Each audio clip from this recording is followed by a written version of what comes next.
नमस्ते छात्रों, 12वीं कक्षा में आप सभी का स्वागत है। आज हम हिंदी का 8वां पाठ सुनो किशोरी पढ़ेंगे। इसकी लेखिका है आशा रानी होरा। श्रीमती आशा रानी होरा जी का परिचय देखो। उनका जन्म 7 अप्रैल 1921 को अविभाजित भारत के झेलम जिले की तकवाल तहसील स्थित ग्राम दुला में हुआ। आधुनिक हिंदी साहित्य में नारी विषयक लेखन में आप अपना अलग स्थान रखती है। प्रतिष्ठित पत्रिकाओं में आपके लेख धारावाहिक रूप से छपते रहे।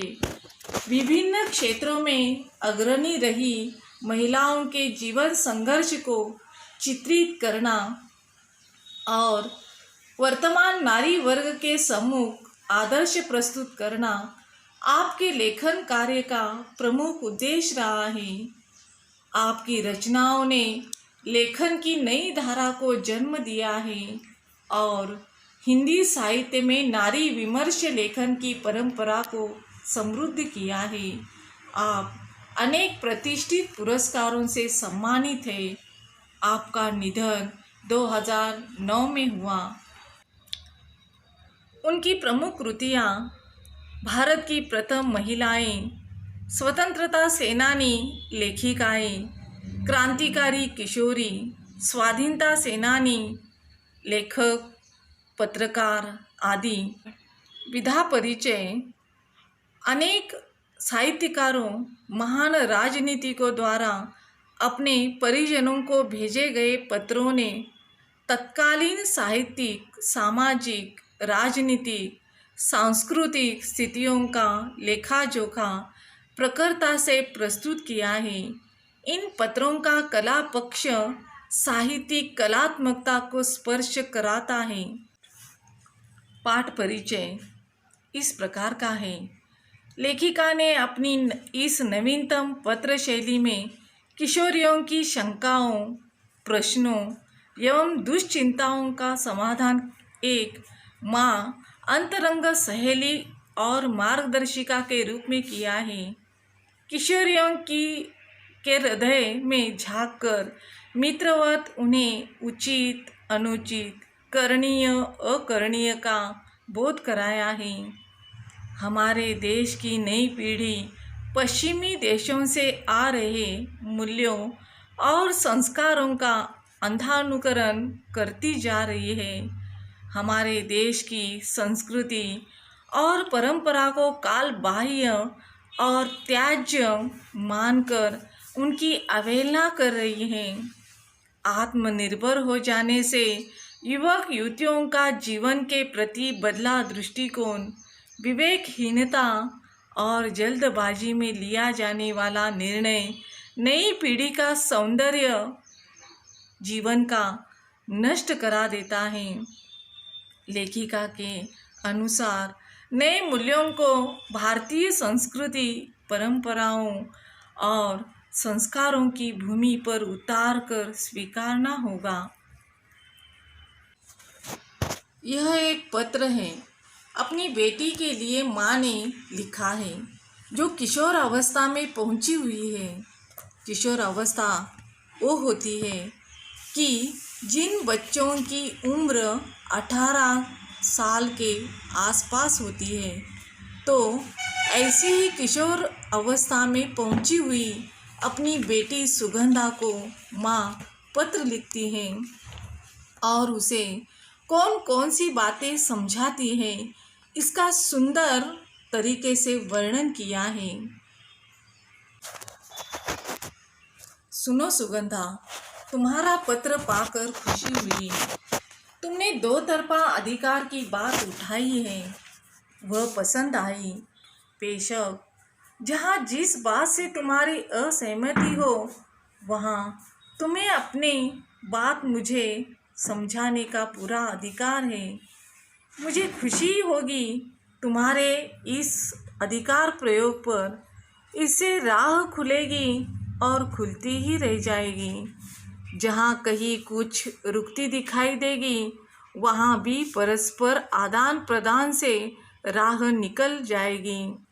अपने अपनी बात कहने सुनने में बंधन या संकोच कैसा। एक माँ अपनी बेटी की बात से किस तरह से सहमति दे रही है, अपनी बात को उसकी बात से मिला रही है, उसकी हाँ में हाँ मिला रही है।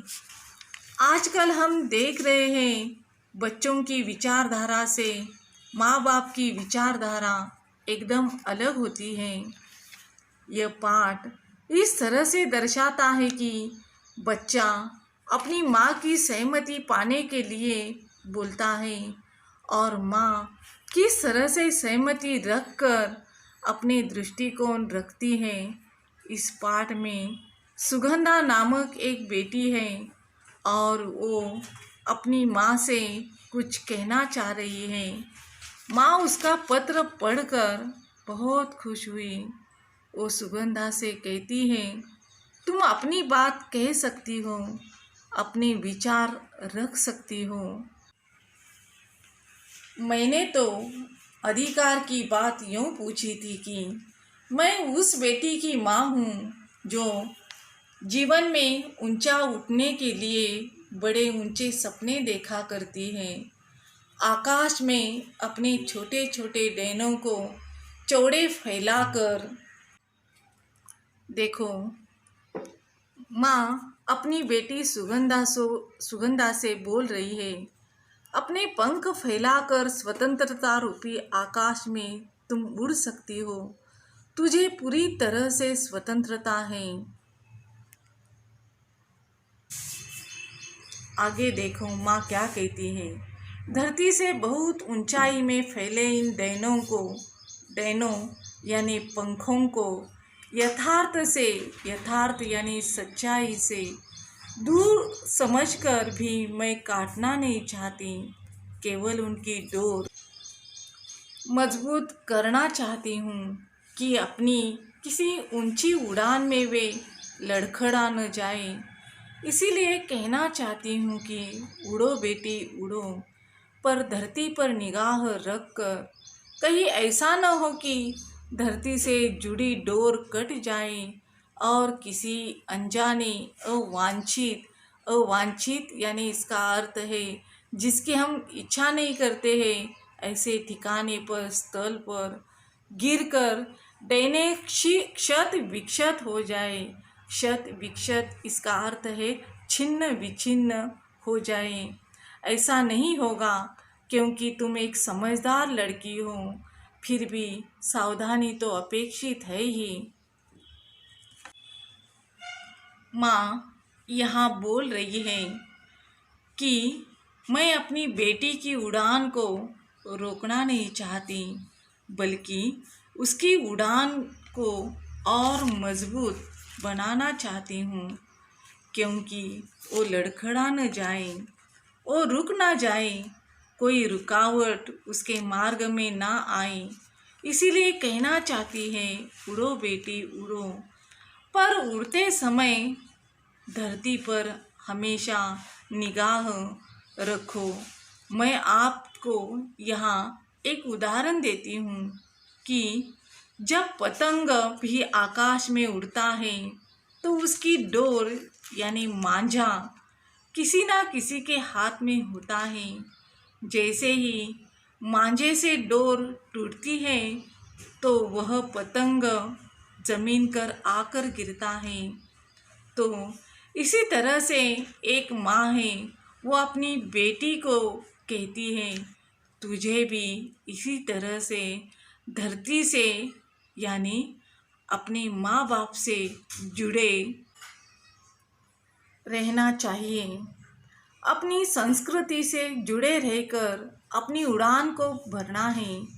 अगर किसी अवांछनीय यानी अनजाने स्थल पर गिर पड़ो, क्षत विक्षत यानी डगमगा जाओ, ऐसा हो ही नहीं सकता, क्योंकि माँ सुगंधा से बोलती है, तू एक समझदार लड़की है, फिर भी मुझे लगता है हमेशा तुझे सावधान रहना चाहिए। बच्चे कितने भी बड़े समझदार हो, अपने माँ बाप के लिए छोटे ही रहते हैं और बच्चों को भी ध्यान में रखना चाहिए। जो बात माता पिता उनको समझा रहे हैं वो सही है। यह सावधानी का ही संकेत है कि निगाह धरती पर रखकर उड़ान भरी जाए। उस धरती पर जो तुम्हारा आधार है, उसमें तुम्हारे परिवेश का, तुम्हारे संस्कार का, तुम्हारी सांस्कृतिक परंपरा का, तुम्हारी सामर्थ्य का भी आधार जुड़ा होना चाहिए। हमें पुरानी जर्जर रूढ़ियों को तोड़ना है, अच्छी परंपराओं को नहीं। माँ सुगंधा से कहती है, यह सावधानी का ही संकेत है कि निगाह धरती पर रखकर अपनी उड़ान भरनी है। और यहाँ मैं आपको बताती हूँ, एक उदाहरण देती हूँ पेड़ का। जब पेड़ जब तक ज़मीन से जुड़ा रहता है वो हरा भरा होता है, पर जब उसकी जड़ें ज़मीन से अलग की जाती हैं तो वह सूख जाता है। इसी तरह से बच्चों, हमें भी अपनी संस्कृति से, अपनी सभ्यता से, अपनों से जुड़े रहना है। हमें कितना भी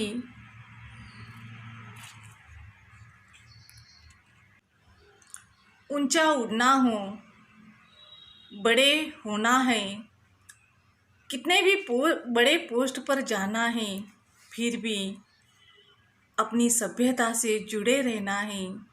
इसमें आगे है तुम्हारे परिवेश, तुम्हारे संस्कारों का, परंपराओं का, सामर्थ्य का भी आधार जुड़ा होना चाहिए।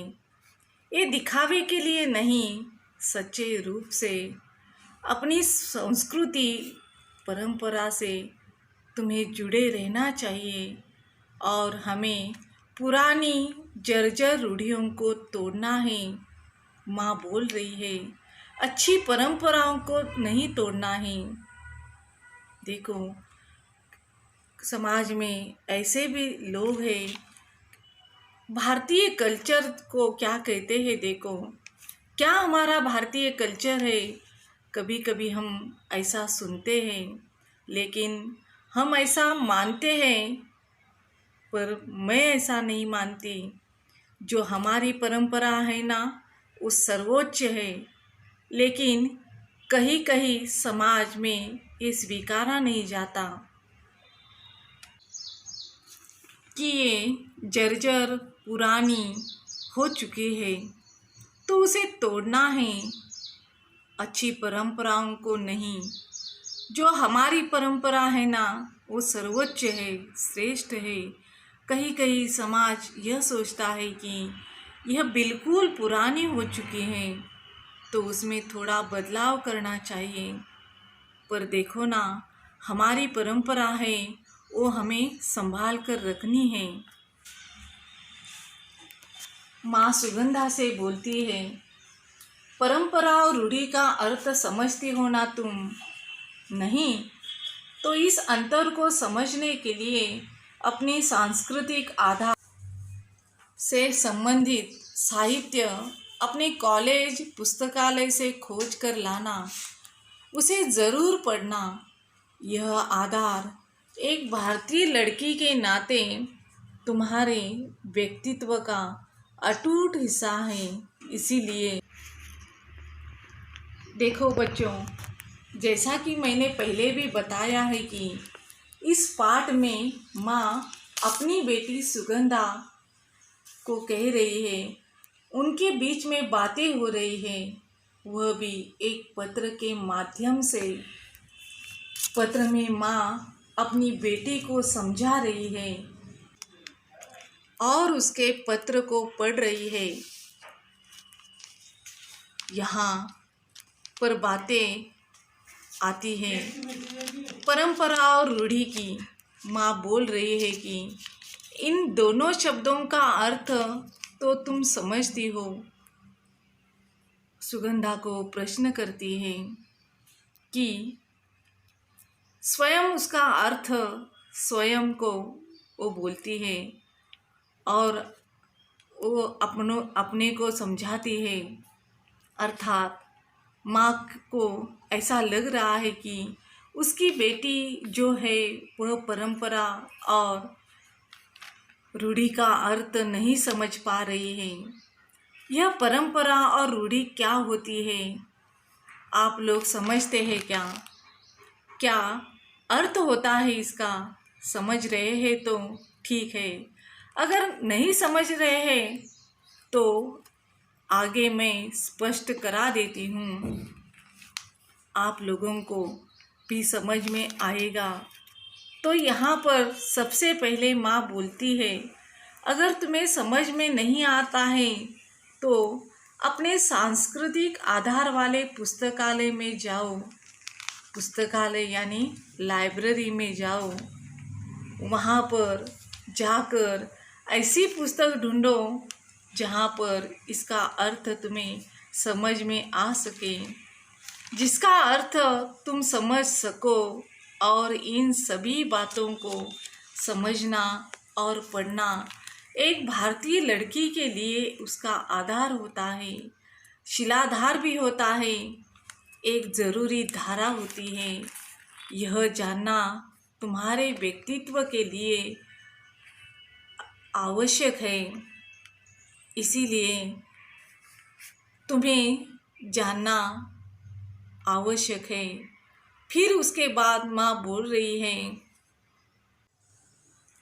बदले वक्त के साथ बदलते समय के नए मूल्यों को भी पहचान कर हमें अपनाना है। पर यहाँ पहचान शब्द को रेखांकित करो।